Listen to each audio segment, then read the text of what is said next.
wabarakatuh. Waalaikumsalam warahmatullahi wabarakatuh. Oke, sebelum kita memulai pelajaran pada hari ini, alangkah baiknya kita berdoa terlebih dahulu. Saya minta untuk ketua kelas memimpin berdoa hari ini ya. Silakan ketua kelas. Bismillahirrahmanirrahim. Allahumma iftah lana hikmataka wa ansur alaina rahmataka min khazaini rahmatika ya arhamar rahimin. Selanjutnya saya absen.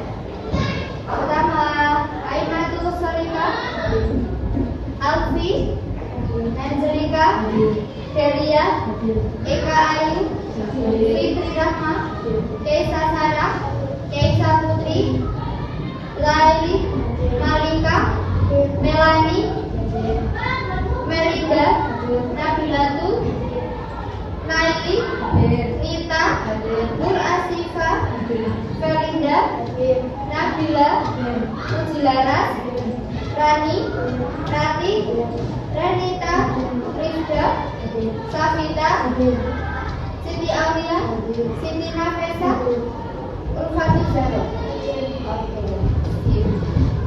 Oke, sebelum saya lanjut, seperti biasa, saya akan menyampaikan tujuan pembelajaran kita pada pagi hari ini. Jadi tujuan kita kali ini adalah nanti kalian diharapkan mampu untuk memahami jurnal dan mampu untuk menyusun jurnal.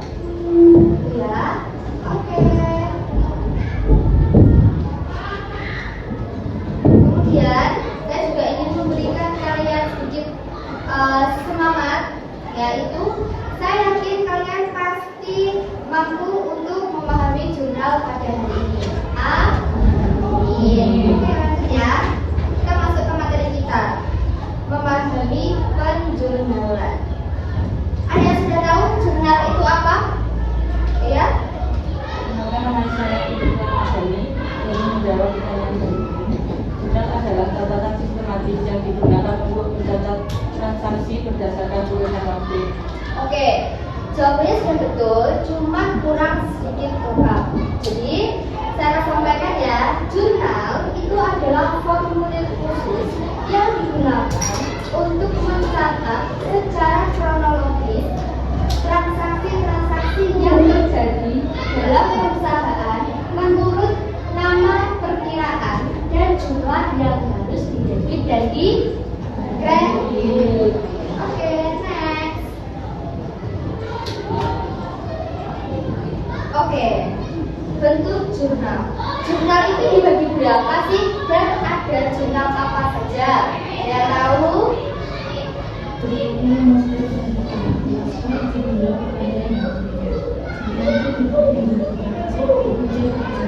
Ya. Oke, bagus ya, jawabannya betul. Jadi jurnal itu dibagi menjadi dua. Ada jurnal apa dan jurnal apa? Jurnal umum dan jurnal khusus. Oke, ada jurnal umum dan jurnal khusus. Yang pertama, ada jurnal umum. Jurnal umum itu digunakan untuk mencatat seluruh transaksi perusahaan berdasarkan urutan waktu kejadian yang terdiri dari dua jalur, yaitu debit dan kredit. Nah, digunakan oleh semua jenis perusahaan, mulai dari jenis usaha rumahan sampai industri manufaktur yang komplit. Jurnal umum itu bersumber dari bukti transaksi yang diterima atau diterbitkan perusahaan. Kemudian yang kedua ada jurnal khusus. Jurnal khusus itu digunakan untuk membantu pencatatan umum di mana transaksi yang akan diproses itu sering terjadi, lebih komplit dan berulang-ulang. Jurnal khusus itu biasanya digunakan oleh perusahaan dagang dan manufaktur. Oke, manfaat jurnal khusus yang pertama itu memudahkan pencatatan secara sistematis, mempercepat proses data transaksi, menyajikan data lebih cepat dan jelas, mempermudah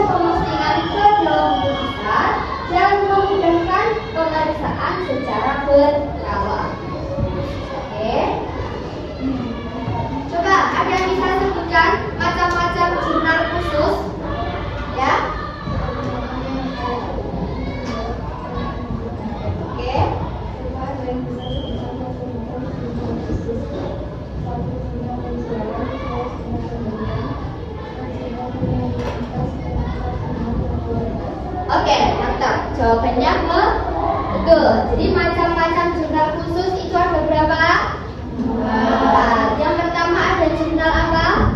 Kedua, ketiga, keempat. Oke, bagus. Itu ya jawabannya. Oke. Nah, tadi ada jurnal khusus. Yang pertama ada jurnal penjualan. Jadi, jurnal penjualan itu digunakan untuk mencatat semua transaksi penjualan keluaran dagang secara kredit kepada pelanggan. Jadi, ketika ada transaksi penjualan, itu nanti dicatatnya di jurnal penjualan. Yang kedua ada jurnal pembelian. Ini kebalikannya dari jurnal penjualan. Jadi, jurnal pembelian itu digunakan untuk mencatat semua transaksi pembelian barang dagang atau perlengkapan secara kredit dari pemasok, perusahaan dagang dan manufaktur. Kalau tadi jurnal penjualan, kalau tadi jurnal penjualan itu dicatat ketika ada kalau jurnal pembelian kebalikannya dicatat saat ada pembelian. Paham perbedaannya? Oke, masih gampang ya perbedaannya. Lanjut yang ketiga, ada jurnal penerimaan kas. Nah, jurnal ini itu digunakan untuk mencatat seluruh transaksi yang menyebabkan kas masuk atau kas bertambah, seperti penerimaan piutang, penjualan tunai, dan setoran modal. Jadi ketika misal saya nih punya toko kelontong, terus ada yang beli beras, otomatis kan ada yang bayar, ada uang masuk ke saya. Nah, uang masuk itu, penjualan itu nanti dicatat di jurnal penerimaan kas karena uang saya bertambah. Paham? Jadi ketika ada uang yang masuk ke kita atau uang kita ditambah, itu masuknya ke jurnal penerimaan kas. Terus yang terakhir ada jurnal pengeluaran kas. Nah, jurnal pengeluaran kas itu digunakan untuk mencatat seluruh transaksi yang menyebabkan kas keluar atau kas berkurang, seperti pembayaran utang, pembelian tunai, dan pembayaran beban usaha. Nah, misal tadi kan jauh saya sudah kasih contoh kalau saya punya toko, ada yang beli, uang itu masuk ke penerimaan kas. Sekarang saya akan kasih contoh yang pengeluaran kas. Saya punya toko, terus ada sales yang ngasih saya orderan. Biasanya kalau di toko besar ada sales yang ngasih orderan, itu biasanya dititipkan dulu. Jadi saya tidak membayar di awal, melainkan membayarnya di akhir. Otomatis saya hutang. Nah, ketika hutang itu ditagih, saya bayar utang. Nah, utang itu dicatat di pengeluaran kas karena uang saya berkurang. Paham? Tahu perbedaan penerimaan dan pengeluaran kas? Tahu ya? Sudah paham? Oke, yuk. Nah, ini ya. Sudah ada yang pernah mencatat jurnal dari sebuah soal atau sebuah transaksi? Sudah pernah sebelumnya? Belum? Oke, sekarang kita akan belajar sedikit demi sedikit mencatat transaksi, ya. Nah, yang pertama nih, saya bacakan. Ada soal. Pada tanggal 3 Desember 2016 diterima pendapatan jasa itu sebesar berapa? 1.250.000. Nah, di situ ada kata-kata diterima pendapatan jasa. Otomatis kita menerima apa? Selain kita menerima pendapatan jasa, yang kita terima itu berupa apa? Uang. Uang dalam akuntansi itu nama lainnya adalah kas. Jadi uang itu sama dengan kas. Nah, dalam soal yang pertama diterima pendapatan jasa, berarti kita menerima pendapatan Uang itu tadi nama lainnya apa? Kas. Jadi debitnya itu adalah kas, kreditnya adalah pendapatan jasa. Karena apa? Yang kita terima itu apa sih? Uang. Uang tadi kan kas. Otomatis ketika bertambah masuknya kemana? Debit. Jadi debitnya adalah kas. Kemudian kreditnya itu gimana sih cara kita memasukkan kredit, atau bagaimana sih caranya kita menentukan kredit? Jadi kalau debit itu apa yang kita terima, sedangkan kredit itu alasan kenapa kita kok bisa menerima. Bingung ya? Jadi saya ulang lagi ya. Debit itu apa sih yang kita terima, sedangkan kredit itu adalah alasan kenapa kita bisa menerima. Contohnya, yang pertama, yang kita terima ada apa? Kas, ya kan? Debitnya kas. Nah, kreditnya kenapa pendapatan jasa? Karena ketika kita mendapatkan kas, itu ya karena kita menerima pendapatan jasa. Otomatis yang kita terima adalah kas, masuk ke debit. Alasan kita kok bisa menerima masuk ke kredit. Alasannya tadi apa? Kok kita bisa menerima kas? Karena pendapatan jasa. Jadi ya, jadi debit itu yang kita terima, kredit itu adalah faktor kenapa kita bisa menerima. Kalau masih belum, kita lanjut ke soal yang kedua. Soal yang kedua, pada tanggal 5 Desember 2016 telah dibeli perlengkapan sebesar 3 juta secara kredit. Ingat-ingat, secara kredit. Otomatis kita utang atau tidak kalau kredit? Utang kan? Oke, kita sudah tahu kata kuncinya kalau kita utang. Sekarang kita cara menentukan debitnya gimana tadi?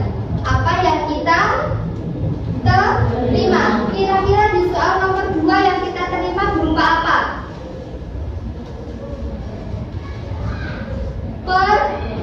Perlengkapan. Karena di situ kita membeli perlengkapan, otomatis kita menerima perlengkapan. Jadi debitnya adalah perlengkapan. Nah, kreditnya berarti apa? Kok kita bisa dapat perlengkapan itu karena kita apa? Kita beli, ya kan? Kita belinya secara apa? Secara kredit. Kalau kita kredit berarti kita utang. Jadi otomatis kreditnya adalah utang. Masih bingung? Atau mulai sedikit paham? Mulai sedikit paham ya? Udah mulai nyambung ya? Oke, bagus. Apa? Yang ketiga, sekarang lagi pelan-pelan ya, kita belajar ya. Pada tanggal 6 Desember 2016 telah diselesaikan pekerjaan laundry sebesar 2 juta, namun baru diterima sebesar 1 juta. Transaksi tersebut akan dicatat ke dalam akun kas bidang usaha dan pendapatan jasa. Nah, jadi di situ ada soal kita laundry, kemudian totalnya adalah 2 juta, cuman baru dibayar 1 juta. Otomatis masih ada utang berapa? 1 juta. Oke, kita berarti sudah menerima sebesar berapa? 1 juta. 1 juta itu berupa apa? Uang tadi nama lainnya apa? Kas. Berarti yang kita terima apa? Kas. Betul. Berarti debitnya yang pertama ada kas. Kemudian kasnya itu kan baru sebesar 1 juta, sedangkan masih kurang 1 juta. Kalau ada kurang 1 juta, itu namanya adalah piutang usaha. Artinya ada kewajiban yang belum dibayar. Jadi debitnya ada 2, ada kas dan piutang usaha. Kasnya sebesar 1 juta, piutang usahanya sebesar 1 juta. Kemudian kok kita bisa menerima kas dan piutang usaha itu karena apa toh? Karena adanya pendapatan jasa. Otomatis kreditnya adalah pendapatan jasa.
Coba soal sebesar berapa itu?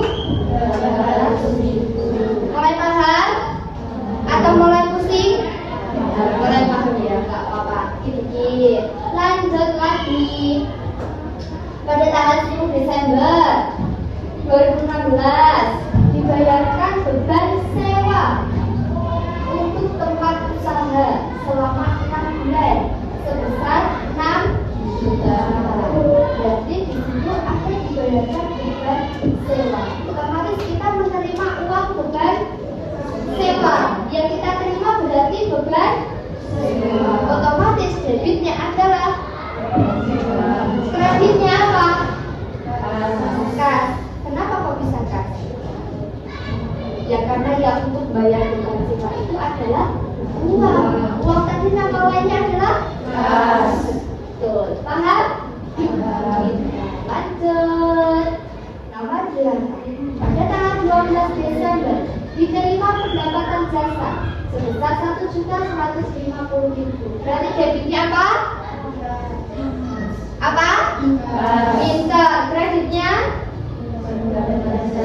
Kenapa Pak debitnya kas? Pinter. Karena yang kita terima berupa uang. Uang itu adalah kas. Kenapa kok kita bisa menerima kas? Karena adanya pendapatan jasa. Oke. Lanjut ya. Oke, soal selanjutnya masih sama. Gak usah kita bahas ya, karena sama. Oke, lanjut lagi. Untuk yang tanggal 20 Desember 2016 dibayarkan beban listrik dan telepon masing-masing sebesar 500.000 dan 230.000. Oke, nah debitnya berarti ada dua. Yang pertama kita terima berapa? Beban listrik sebesar berapa? 500.000. Pintar. Yang diterima kedua ada apa? Pintar. Sebesar berapa? 250.000. Nah, jadi beban-beban itu masuknya ke debit. Karena yang kita terima ya beban listrik dan beban telepon. Paham ya? Jadi apa yang kita terima masuknya ke debit. Sekarang kreditnya berarti apa? Pinter, kas. Karena kita bayarnya pakai uang. Kalau kita bayar pakai uang, otomatis uang kita berkurang. Saat ada yang dikurang, masuknya ke debit. Sip, bagus. Lanjut lagi terakhir. Pada tanggal 22 Desember 2016 dibayar sebagian utang usaha yang terbentuk tanggal 5 Desember 2016 sebesar 1 juta. Di situ yang dibayarkan apa? Utang usaha. Berarti yang kita terima apa? Utang usaha. Otomatis debitnya apa? Pintar. Debitnya utang usaha. Kreditnya berarti apa?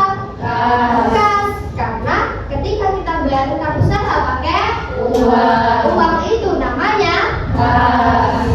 Paham? Sudah mulai paham?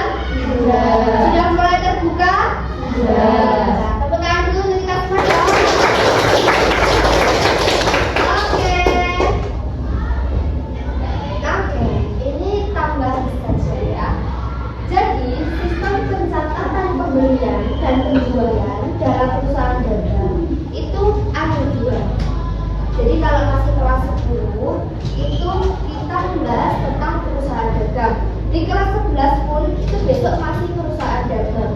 Nah sedangkan besok kalau sudah kelas 12 baru perusahaan manufaktur. Jadi yang kita bahas sekarang adalah perusahaan dagang. Jadi pencatatan pembelian, penjualan dalam perusahaan dagang itu ada dua.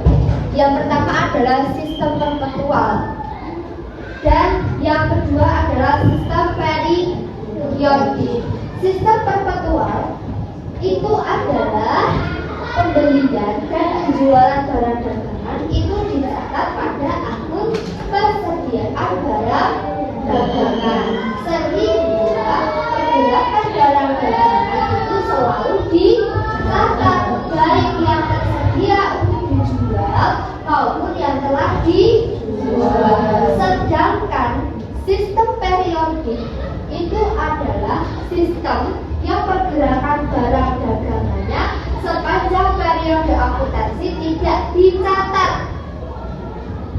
Pada akhir periode perusahaan harus menghitung persediaan masih tersisa secara fisik untuk menentukan jumlah barang dagang yang telah terjual dan tersisa. Jadi gini perbedaannya, sistem perpetual dan periodik. Yang membedakan itu adalah cara pencatatannya. Kalau sistem perpetual itu dicatat setiap hari, sedangkan periodik itu dicatat di akhir periode saja. Contohnya, saya punya 10 apel. Nah, 10 apel itu di hari Senin dibeli 2, di hari Rabu dibeli 3, di hari Kamis dibeli 4. Nah, setiap hari jumlah apel itu dicatat, berkurangnya berapa, terus sisa berapa. Itu setiap hari dicatat. Itu kalau sistem perpetual. Sedangkan kalau sistem periodik, hari Senin saya punya 10 apel. Terus hari Selasa dikurangi 2, hari Rabu dikurangi 3. Misal di hari Jumat hanya tersisa 2, otomatis yang dicatat hanya yang tersisa saja. Yang hari Jumat saja, setiap harinya tidak dicatat, hanya dicatat di hari itu. Paham perbedaannya? Oke. Sip. Terus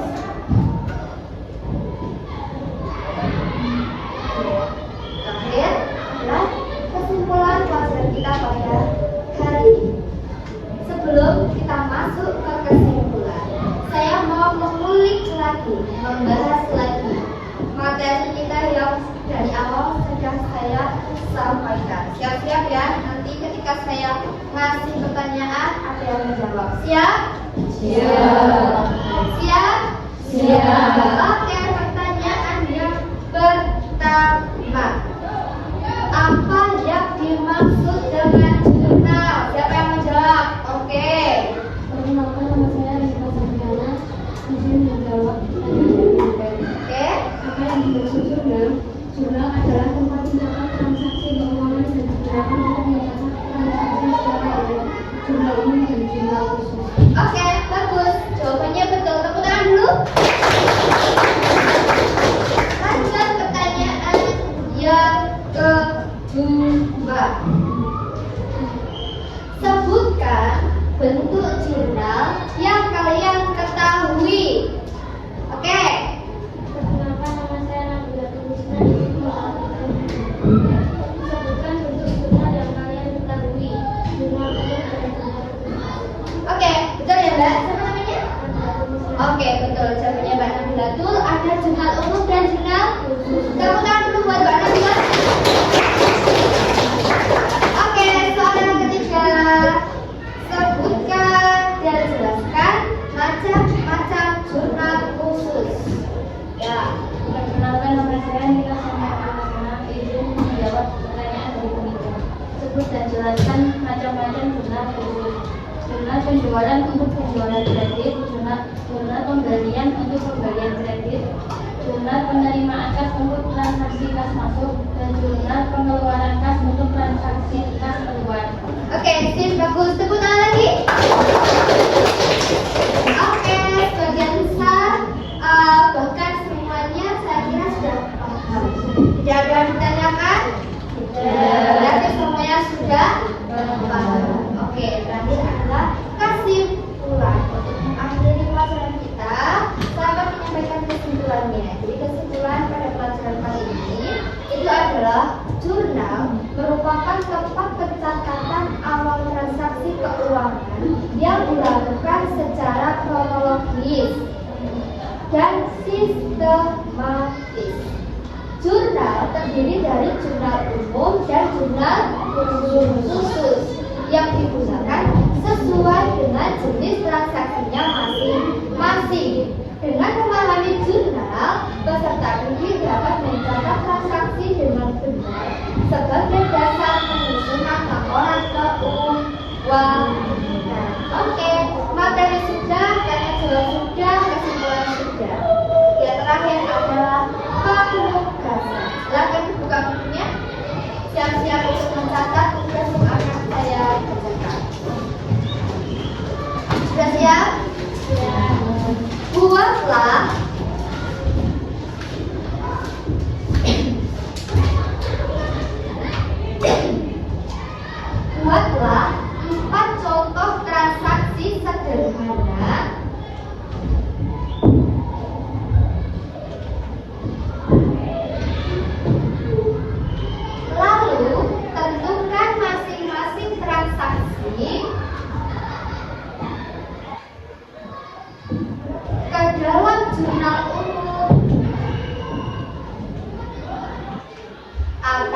Jurnal khusus.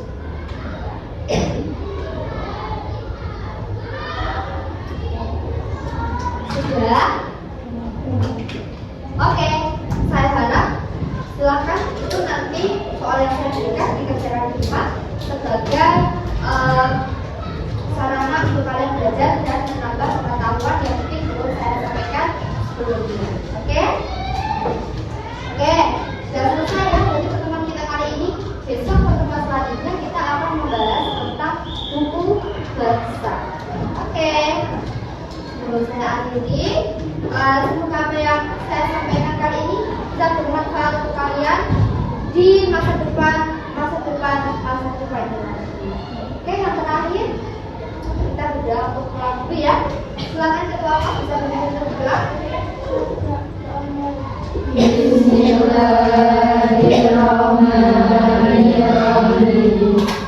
Allahumma arinal haqqa haqqan warzuqna ittiba'ahu wa arinal batila batila warzuqna ijtinaba. Amin ya rabbal alamin. Oke, sekian dari saya. Terima kasih. Wassalamualaikum warahmatullahi wabarakatuh. Waalaikumsalam.